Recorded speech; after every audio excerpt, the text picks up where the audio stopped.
Kolegë të programit sportit, me njerë kur jam fitu gara të mesdhetare, uroj shpejt edhe olimpike, del që në venues, në objektet cilat në të njëjtën kohë kanë zhvillu gara, nevojiten diku 17 obiven kombit transmetimeve, cilët do të më konë të nivelit nalt të ati që e ka televizioni Mali Zip si në region më të mirin për momentin, e cilin e kemi përdorë dhe për transmetimin e festivalit. RTK nuk e ka as gjysmën e tij për momentin.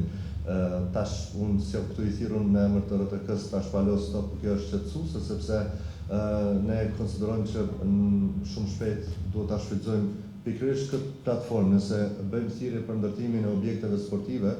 ta shfrytëzojmë edhe si kërkesë ekstra për ndihmë qoftë nga EBU, qoftë nga institucionet sportive, sepse në fund të fundit edhe Federatës Botërore të Futbollit që është involvuar në lojrat mesdhetare, edhe asaj të basketbollit dhe sporteve tjera, secilës intereson që niveli i transmetimeve të mos bie në standardin e eventeve të mëhershme. Dhe ideja është që ne nuk mujmë më konë utopik që më menu që kemi më blesh 17 kombi transmetime, po përmes rend, përmes formave të ndryshme të cilat janë, po të paktën diçka me i mbetë dhe RTK-s, nëse Kosovës i mbetet infrastruktura, pjesa infrastrukturore, RTK-ja të paktën me përfitu njën nga këto lojra mesdhetare që me pas në tardhmen një kombit mirëfillt ose 2 për transmetimin ekskluziv të ngjarjeve sportive. Padasht me ngrit sportin në një nivel pak më të lartë se sa eventet tjera. Specifikat kemi profilizim, do të aty në bogati, pasi nejse, dhe mund ka me komentu tenis, futbol e basket, handball, ja kemi lidhë kryti qysh, po mesdhetare, me gjithat duke organizu në Kosovë tash, me gjithat duhet mbase me rrit pak niveli. Është një pyetje që më është bërë shpesh, sidomos në idenë që kemi pas na për vitit 2002 pse kemi marrë lojrat dimnore olimpike dhe kemi vazhduar dhe do të vazhdojmë deri në vitin 2032 me të njëjtën ide. Jo për idenë që tash skitaria ose curlingu ose disiplinat tjera kanë më konë shikueshme sikur basketbolli ose futbolli, po pikërisht për këta që po e thu, për idenë që ne si transmetues publik me kryer një mision që kemi në edukimin e gjeneratave të reja, që dikush ta sheh një shkëndij që mund të merret me një sport tjetër përveç disa disiplinave që të ne janë kriju si gati klasike. Edhe tash dikush ka dashuri për kërcimet me ski, tjetri për curling, tjetri për ice hockey, e të tjera. E njëjta ka ndodhur jo vetëm në edukimin e masës, po edhe në edukimin e komentatorëve, sepse kushdo që ka defilu në RTK nga viti 2002 tutje,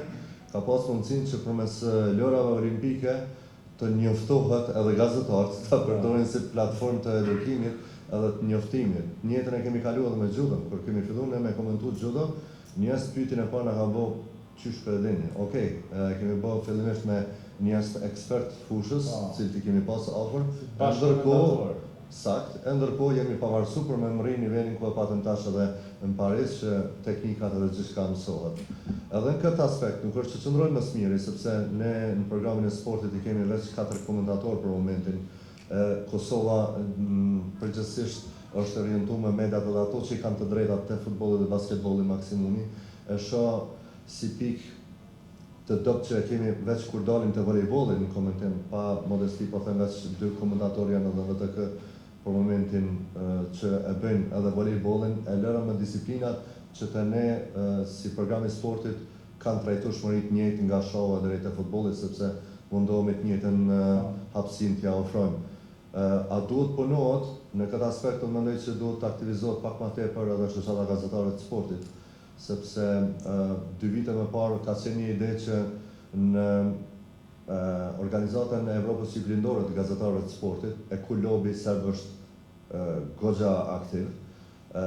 kemi tentuar që me pru të paktën një organizim të